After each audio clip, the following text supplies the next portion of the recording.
चलिए आइए दोस्तों जानते हैं कि कैलेंडर में कैसे दिवस कैलकुलेट करते हैं, बताते हैं। तो सबसे पहले हम 100 ये याद करना ज़रूरी है और याद भी हो जाएगा। देखिए कि कितना आसानी से आप याद कर सकते हैं इसको।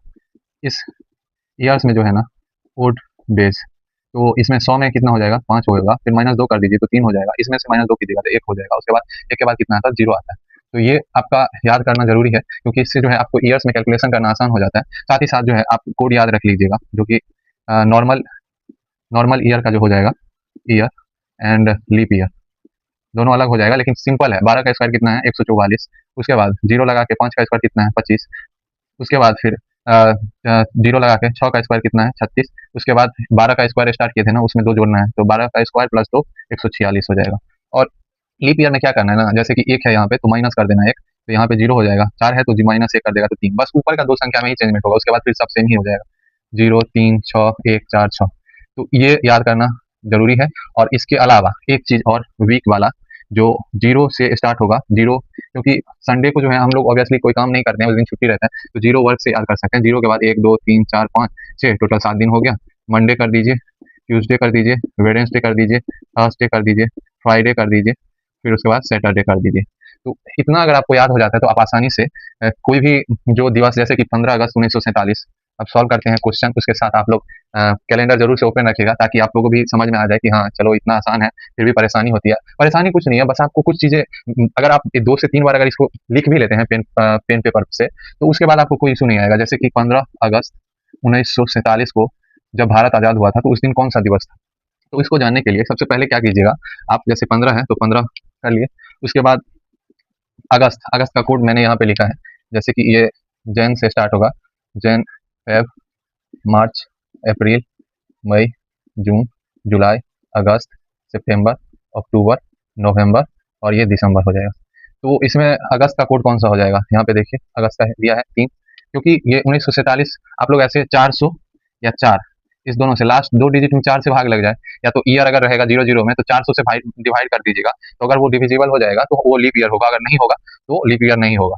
तो लास्ट लीप ईयर कब का था, तो जैसे 2024 है, तो ये 4 से लास्ट का 2 डिजिट डिविजिबल है ना, तो ये लीप ईयर है। उसके बाद अभी फिर 28 में आएगा लीप ईयर, तो अभी 2 साल अभी निश्चिंत रहिए। तो उसमें ही जैसे कि हर एक ईयर में जैसे 28 28 का फेब होता है मंथ, लेकिन लीप ईयर अगर होगा तो उसमें 29 फेब आ जाएगा, क्योंकि एक ईयर का एक एक्स्ट्रा हो जाता है, 365 और 66 डे हो जाता है उसमें।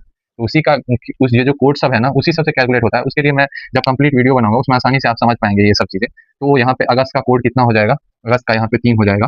उसके बाद 1900 अलग कर लीजिए, 1900 प्लस 47। अब यहाँ पे 1900 में कितना लीप ईयर है ये हमको कैलकुलेट करना है, तो जैसे कि 400 से हम डिवाइड करेंगे क्योंकि ये आसानी से निकल जाएगा। फिर इधर करेंगे तो फिर दिक्कत होगा क्योंकि कैलकुलेशन बढ़ जाएगा, लेकिन अगर 400 से करेंगे, क्योंकि पता है कि 400 का कोड 0 होता है, तो 4 से जितना डिविजिबल होगा वो सब 0 हो जाएगा। तो यानी कि नियरेस्ट 1600, 400 से 400 का 1600, तो 4 5 से 20, 2000 हो जाता है, तो 2000 तो इससे ज़्यादा हो गया, तो 1600 हो जाता है, तो 300 बच जाता है शेष, और 300 का कोड कितना है 1 हो जाता है, तो यहाँ पे 1 आ जाएगा। उसके बाद 47 लिख दीजिएगा, और उसके साथ साथ 47 का जो है कितना, इस 47 में आपका लीप ईयर है, तो 4 से ही डिवाइड करके पता करते हैं कि 47, अगर ईयर होता तो 400 से करते, लेकिन यहाँ पे तो 47 2 डिजिट का है, तो 4 से डिवाइड करेंगे तो 4 एकम 4, तो ये कट गया, फिर 7, फिर 4, 4 एकम 4, तो यहाँ पे 3 बच गया। तो यानी कि यहाँ पे 11 से 44 यानी कि 11 बार कटा है, तो 11 लीप ईयर आ जाएगा इस 47 साल में। तो 11 हो गया, उसके बाद 5 आपको एक्स्ट्रा ऐड करना है। तो हर एक क्वेश्चन में आपको 5 ऐड करना है, तो याद कर लीजिए हमको 5 ऐड करना है, 5 ऐड करना है बस, और कुछ नहीं, 5 ऐड करना है। तो अब आप देख सकते हैं यहाँ से आप कैलकुलेशन होगा, और जितना 7 से काटना चाहे काट के आप सॉल्व कर सकते हैं इसको। मैं एक ही बार अगर सम करूँ तो क्या हो जाएगा, यहाँ पे 16 हो जाएगा, फिर 47 हो गया, तो 16 47 कितना हो जाएगा 63, फिर यहाँ पे 1 तो 64, फिर यहाँ पे 3 है तो 67, और फिर यहाँ पे 5 है तो हो जाएगा 72, फिर 10 है तो हो जाएगा 82, और 82 को 7 से डिवाइड कीजिएगा, 7 एकम 7 हो जाता है, 1 2 हो गया, 7 एकम 7 यानी कि 5। अब 5 पे कोड क्या है, फ्राइडे। और अगर 1947 में 15 अगस्त को कौन सा दिवस था, आप लोग कैलेंडर पे भी चेक कीजिएगा तो आपको फ्राइडे ही नजर आएगा। फिर एक और एग्जांपल ले लेते हैं जिससे आपको और आसानी से समझ में आ जाए ये चीजें। और क्योंकि क्या होता है ना, कोड इतना बार कोड लिखने से कंफ्यूजन क्रिएट हो जाता है, ये बार बार ऐड हो रहा है ये, क्योंकि हम लोग ऐसा नहीं है कि कॉन्सेप्ट में इशू आता है। सबसे बड़ा इशू क्या आता है ना, कि जब हम क्वेश्चन सॉल्व करते रहते हैं उस टाइम पे हम लोग कभी कोई सम में अगर गलती करेंगे तो उसके बाद आपको ज्यादा परेशानी होगी। जैसे 26 जनवरी 1950 आपको पता होना चाहिए बनाया गया था और 50 को लागू कर दिया गया था। तो 26 का 26 हो जाएगा, जैन का कोड यहाँ पे, क्योंकि ये भी लीप ईयर नहीं है, आप लास्ट का 2 डिजिट में 4 से भाग करके देख सकते हैं, तो 1 हो जाएगा नॉर्मल ईयर का कोड। फिर 1900 को अलग कीजिए, 50 को अलग कीजिए, और 50 में कितना लीप ईयर हो जाएगा, तो सबसे पहले यहाँ पे इसका तो हम लोग अभी कैलकुलेट किए थे, 1 ही आएगा, फिर 50 50 का कोड कितना हो जाएगा, तो 50 को 4 से डिवाइड कर दीजिए, कितना हो जाएगा, तो 4 एकम 4, 1 और 0, 4 दूना 8, यानी कि 12 लीप ईयर आ जाएगा। 50 प्लस 12 लीप ईयर आ जाएगा, और 5 आपको बोला था मैंने एक्स्ट्रा ऐड करना है, तो कितना हो जाएगा, 26, 1 27 और 1 28, तो ये तो 7 से कट ही जाएगा, तो यहाँ पे 0 आ जाएगा।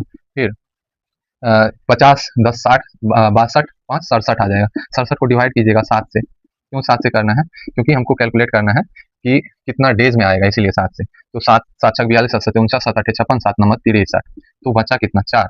तो 4 का कोड आप देख सकते हैं कितना हो जाएगा, 4 का कोड थर्सडे। आप लोग देख पाएंगे कि 26 जनवरी 1950 को थर्सडे ही होगा। उसके बाद हम लोग कैलकुलेट करते हैं, एक और एग्जाम्पल ले ले रहा हूँ जो कि लीप ईयर वाला हो जाएगा, जिससे आप लोगों का कंप्लीट कॉन्सेप्ट हो जाएगा। तो लीप ईयर वाला एक ठो ले लेते हैं एग्जाम्पल, जैसे कि 1 जनवरी 2000 ले ले रहे हैं। 1 जनवरी 2000, इसमें क्या है, 1, सबसे पहले 1 जनवरी का कोड 1, उसके बाद जनवरी का कोड कितना हो जाएगा, जन का कोड यहाँ पे लीप ईयर वाला हो जाएगा, तो 0 हो जाएगा। फिर क्यों 0 होगा, क्योंकि आप 2000 में 400 से डिवाइड करके देख लीजिएगा, वो पूरा डिविजिबल हो जाएगा।